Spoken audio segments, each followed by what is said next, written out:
Hi hello नमस्कार. कशा आहात सर्वजणी? सगळ्यांना श्री स्वामी समर्थ. आज आपण बनवणार आहोत मस्त डिंकाची बर्फी बनवणार आहोत आपण.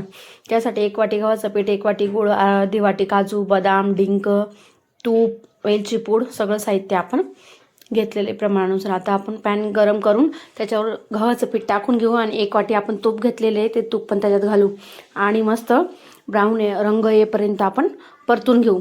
मस्त ब्राऊन रंग आला की आपण बारीक गॅस करू, अजून 5-10 मिनटं परतू देऊ आणि मग त्याच्यात आपण जे खोबरं किसलेलं आहे आपण आता खोबरं घालू आणि आपण काजू बदाम आणि डिंक मिक्सरला बारीक करून घेऊ. एकदम बारीक करायचं म्हणजे ते ना एकदम छान असं परतलं जातं. बारीक पेस्ट केली ना तर मस्त लागतं ते आणि दाताखाली पण येत नाही.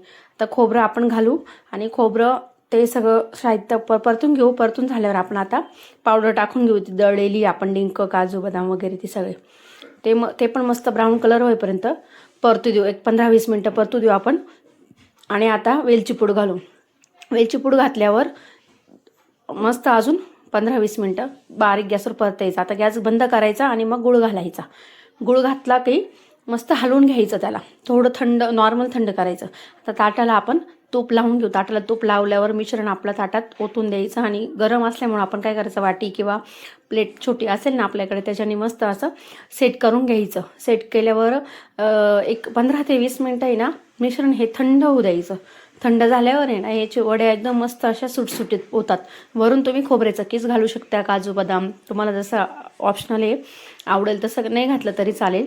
आणि मस्त आपण थंड झाले का वड्याचे काप करून घेऊ आणि बघा आपल्या वड्या आता एकदम सुटसुटीत छान होता. सगळ्यांना जर व्हिडिओ आवडला असेल तर लाईक शेअर सबस्क्राईब नक्कीच करा. सगळ्यांनी व्हिडिओ बघितल्याबद्दल सगळ्यांचे मनपूर्वक आभार. लाईक शेअर सबस्क्राईब करायला विसरू नका पण.